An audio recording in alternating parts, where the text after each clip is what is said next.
Good morning, dear students. Myself, Santosh Kumar Kundara, Assistant Professor in Physics, SPNKS Government College, Dausa. YouTube video की जो श्रृंखला हमने start करी है, उसमें आज का जो हमारा टॉपिक है, वो बहुत ही इंटरेस्टिंग टॉपिक है। और टॉपिक का नाम है सुपर कंडक्टिविटी या अतिचालकता।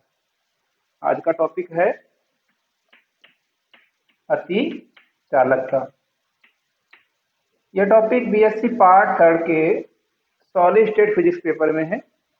और अभी तक आप क्या पढ़ते आ रहे हैं? आपने कंडक्टर पढ़ा होगा, इंसुलेटर पढ़ा होगा, और ये उनसे अलग है, ये सेमीकंडक्टर पढ़ा होगा। बट ये तीनों पदार्थों से अलग प्रकार की प्रॉपर्टी है। और क्या है ये? Super conductivity. आप सबसे पहले बात कर लेते हैं इसके उद्भव की या इसकी हिस्ट्री की, कि चालू कहाँ से हुई। तो 1911 में कैमरलिंग व ओन्स ने एक प्रैक्टिकल किया पारे के साथ एक प्रैक्टिकल किया, और उसको कुछ इस तरह से रिजल्ट प्राप्त हुआ। ये टेम्परेचर है और ये रजिस्टिविटी है। क्या प्रैक्टिकल किया और क्या रिजल्ट प्राप्त हुआ? जब उसने पारे को ठंडा किया, तापमान का मान कम किया, तो शुरुआत में तो रैखिक रूप से कम हुई प्रतिरोधकता, लेकिन अचानक 4.2 केल्विन पर जो प्रतिरोधकता थी वो लगभग शून्य, या यूं कहें कि 10 की घात -5 ओम, ठीक है, इस रेंज की उसको प्राप्त हुई। तो ये एक असाधारण घटना थी, जिसमें क्या हो रहा है कि आपकी प्रतिरोधकता अचानक से ही कम हो रही है। इसी प्रकार के रिजल्ट फिर कुछ और पदार्थों और यौगिकों में मिले। तो ये जो प्रॉपर्टी थी, अब चूंकि प्रतिरोधकता कम हो गई है, और इसको हम रिवर्स बोले तो ये कह सकते हैं कि चालकता का मान बहुत अधिक हो गया है। तो ये जो प्रॉपर्टी थी उसको हमने क्या बोला? अतिचालकता या सुपर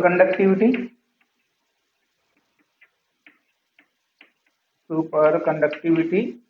और जो पदार्थ ये प्रॉपर्टी शो कर रहे हैं उनको हम क्या बोलेंगे? अतिचालक पदार्थ या सुपर कंडक्टिंग मटेरियल, अतिचालक पदार्थ। बात करें उदाहरण की, तो कई प्रकार के सिंगल एलिमेंट भी है, एल्यूमिनियम, जिंक, और यौगिक भी हैं, जैसे NB3Ge या YbCO। तो इन पदार्थों के क्रांतिक ताप के मान अलग अलग है। क्रांतिक ताप किसे बोलेंगे अब आगे स्टडी करेंगे, जहां पर प्रतिरोधकता का मान लगभग शून्य हो जाए। तो अब ये कोशिश की जा रही है कि क्रांतिक ताप के मान बढ़ाने की कोशिश की जा रही है कि जो सुपर कंडक्टर हैं वो उच्च ताप पर भी प्राप्त हो। वो हम इसी वीडियोज में, आगे की वीडियोज में देखेंगे किस तरह से उच्च ताप के सुपर कंडक्टर प्राप्त कर सकते हैं। तो ये तो हुई इसकी हिस्ट्री और इसकी डेफिनेशन। अब बात करें सुपर कंडक्टिंग पदार्थों की जो प्रॉपर्टीज हैं, जो कि इसको दूसरे पदार्थों से अलग करती है, या इसकी जो प्रॉपर्टी प्रैक्टिकली शो की गई है। पहली प्रॉपर्टी, जैसे कि आप देख चुके हो, क्रांतिक ताप, या फिर यूं कहें संक्रमण ताप, ट्रांजिशन टेम्परेचर। ठीक है, इसको हम पढ़ चुके हैं, एक बार और देख लेते हैं। किसी पदार्थ में, जैसे पारे का है, तो जहां पर प्रतिरोधकता का मान लगभग शून्य हो जाए, it will be called transition temperature और क्रिटिकल टेम्परेचर, TC। अब ये सिंगल जो एलिमेंट है उनके लिए अलग हो सकता है, और जो कंपाउंड है उनके लिए अलग अलग हो सकता है। दूसरी प्रॉपर्टी है दीर्घ स्थायी धारा या परसिस्टेंट करंट। अब इसका क्या मतलब है? इसका क्या मतलब है कि यदि किसी अतिचालक पदार्थ में, सपोज कोई वलाकार आपने अतिचालक पदार्थ लिया, और अब इसमें क्षणिक रूप से धारा प्रवाहित कर दी जाए, DC धारा प्रवाहित कर दी जाए। अब चूंकि अतिचालक पदार्थों में जो दृष्ट प्रतिरोध है उसका मान शून्य है, तो यदि एक बार धारा प्रवाहित हो गई तो वो अनंत काल तक, या फिर यूं कहें कि बहुत ही लंबे समय तक उसमें प्रवाहित होती रहेगी। तो वो क्या कहलाएगी, आपकी परसिस्टेंट करंट। जैसे NB 0.75, जिरकोनियम 0.25 के लिए जब अध्ययन किया गया तो उसमें जो दीर्घ स्थायी धारा है उसके क्षय होने का या उसके डिके होने का समय कितना पाया गया, 10⁵ वर्ष। तो हम कह सकते हैं कि इसका मान बहुत अधिक है। नेक्स्ट प्रॉपर्टी है क्रांतिक चुंबकीय क्षेत्र, क्रिटिकल मैग्नेटिक फील्ड।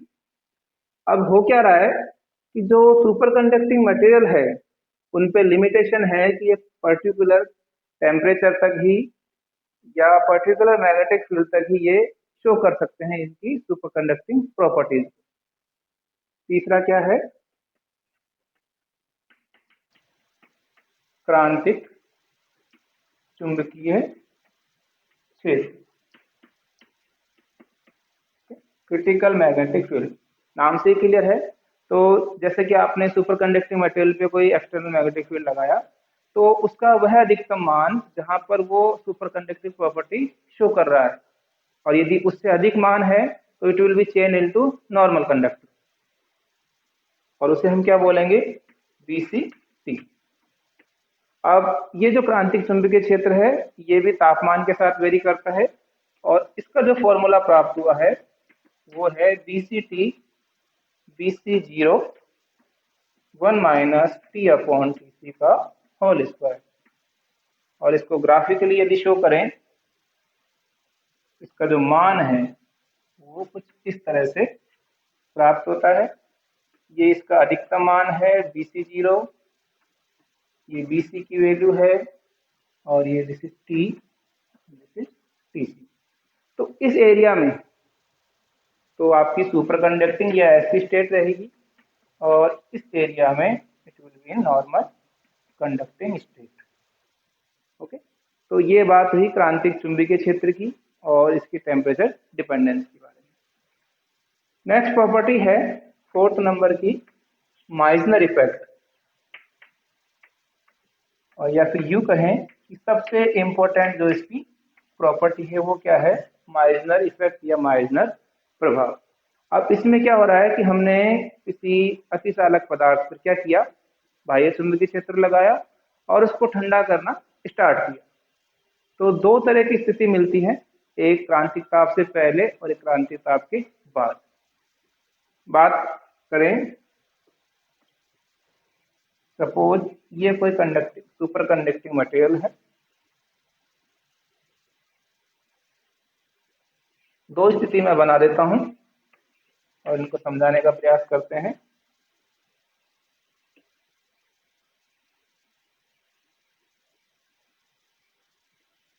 इस तरह से कुछ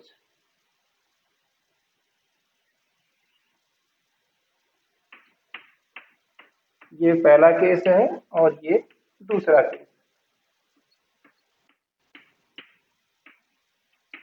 B = 0 और यहाँ पर B ≠ 0। ये वाली कंडीशन T > TC पर है और ये वाली T TC पर। यहाँ फोकस करिएगा क्योंकि सबसे इम्पोर्टेंट प्रॉपर्टी जो है वो यही है, माइजनर प्रभाव।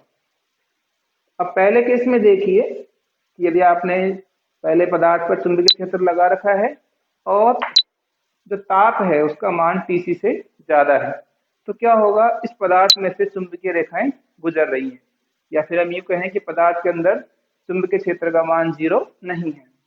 दूसरे केस में क्या हो रहा है, T का मान यदि TC से कम हो गया है तो एक दूसरी घटना आपको प्राप्त हो रही है, चुंबकीय जो बल रेखाएं हैं उनका एक्सक्लूजन हो जाएगा पदार्थ से, या उनका अपवर्जन हो जाएगा और वो बाहर से होके गुजरेंगी, अर्थात पदार्थ के अंदर चुंबकीय क्षेत्र का मान 0 होगा। इस तरह से डिफरेंस है T > TC और T TC। तो यूं कह सकते हैं कि ये प्रतिचुंबकीय पदार्थ की भांति व्यवहार करेगा। क्यों कर रहा है, क्योंकि ये हम ये कह सकते हैं कि चुंबकीय बल रेखाओं को बाहर की ओर निकाला या प्रतिकर्षित कर रहा है। अब मैथमेटिकल कैलकुलेशन पे देखें तो यदि T > TC है पदार्थ पर T ग्रेटर देन Tc है और आपने बाह्य चुंबकीय क्षेत्र Ba लगा दिया, तो कुल प्रेरण कितना हो जाएगा, B equal to Ba plus म्यू0m। ये एक्सटर्नल मैग्नेटिक फील्ड है और m क्या है, प्रेरित चुंबकन तीव्रता है। तो ये कंडीशन है T ग्रेटर देन Tc। अब क्या हो रहा है, T लेस देन Tc है, तो उस स्थिति में क्या हो जाएगा, B इक्वल टू 0 या फिर यूं कहें Ba प्लस म्यू0m इक्वल टू 0।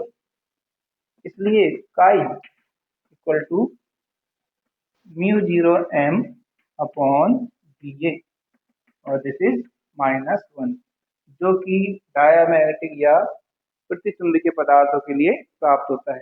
चुंबकीय प्रवृत्ति का मान कितना प्राप्त हो रहा है, -1। तो हम कह सकते हैं कि इस स्थिति में, कौन सी स्थिति, माइजनर प्रभाव में जो अतिचालक पदार्थ हैं वो आपके प्रतिचुंबकीय पदार्थों की भांति व्यवहार कर रहे हैं। तो ये सबसे इंपॉर्टेंट प्रॉपर्टी है। अब अभी तक आपने जो स्टडी करी है, हम क्या देख रहे हैं, अभी तक की प्रतिरोधकता का मान भी 0 हो रहा है और इस केस में चुंबकीय क्षेत्र का मान भी 0 हो रहा है। तो ये दोनों घटनाएं कैसे एक साथ हो सकती हैं किसी एक पदार्थ में, ये आपको समझने की जरूरत है कि दोनों घटनाएं, E भी 0 हो रहा है और चुंबकीय क्षेत्र का मान भी 0 हो रहा है। अब इनको समझाने के लिए मैक्सवेल इक्वेशन और जो आपका ओम का नियम है, मैक्सवेल इक्वेशन तो कौन सी हो जाएगी, del cross E equal to minus delta B upon delta T, और ओम का जो नियम है इक्वल टू रो। यहाँ समझने का प्रयास करते हैं। शुरुआत करते हैं इस इक्वेशन से, इक्वेशन नंबर 2 से। अतिचालक पदार्थों में क्या होगा, रो इक्वल टू 0 होगा, उससे क्या प्राप्त हो जाएगा, E इक्वल टू 0, अर्थात पदार्थ के अंदर जो विद्युत क्षेत्र है उसका मान 0 है। तो समीकरण 1 से क्या प्राप्त होगा, E 0 है तो delta B upon delta T equal to 0 और we can say B equal to constant. ठीक है, शुरुआत हमने कहाँ करी, अतिचालक पदार्थ की एक स्पेशल प्रॉपर्टी जो है कि रो इक्वल टू 0 है, उससे स्टार्ट किया। क्या परिणाम प्राप्त हो रहा है, चुंबकीय क्षेत्र का मान नियत है, लेकिन हम क्या देखते हैं, 0 प्राप्त होता था यहाँ पर आपको, तो ये कॉन्ट्राडिक्शन है। इसको समझाने के लिए B इक्वल टू क्या होना है, कॉन्स्टेंट। तो इसको समझाने के लिए दोनों घटनाएं अलग अलग है। ठीक है, E इक्वल टू 0 या फिर हम कहें कि रो इक्वल टू 0, ये तो ओम के नियम से, इससे क्या प्राप्त हो रहा था, E इक्वल टू 0, ओम के नियम से सिद्ध हो रहा है। और जो B इक्वल टू 0 है पदार्थ में, वो माइजनर इफेक्ट या माइजनर प्रभाव से एक्सप्लेन कर सकते हैं। यदि एक साथ लेके चलेंगे तो आपको कॉन्ट्राडिक्शन प्राप्त होता है। तो फाइनली ये एक्सप्लेन किया गया कि प्रतिरोधकता का मान 0 होना और विद्युत क्षेत्र का मान 0 होना अलग घटना है, और चुंबकीय क्षेत्र का मान 0 होना दोनों स्वतंत्र परिघटनाएं हैं। इस प्रकार से ये स्पेशल प्रॉपर्टी है सुपर कंडक्टिंग मटेरियल्स की। तो आज की जो वीडियो है उसको अगर समराइज करें तो आज हमने सुपर कंडक्टिंग पदार्थों की डेफिनेशन, उनकी प्रॉपर्टीज, कुछ प्रैक्टिकल रिजल्ट, इनके बारे में अध्ययन किया। नेक्स्ट वीडियो में भी जो नेक्स्ट प्रॉपर्टी है, जैसे type 1, type 2 semiconductor, super conductor, और भी प्रॉपर्टीज हैं, उनके बारे में स्टडी करेंगे। आज के लिए इतना ही। थैंक यू, धन्यवाद।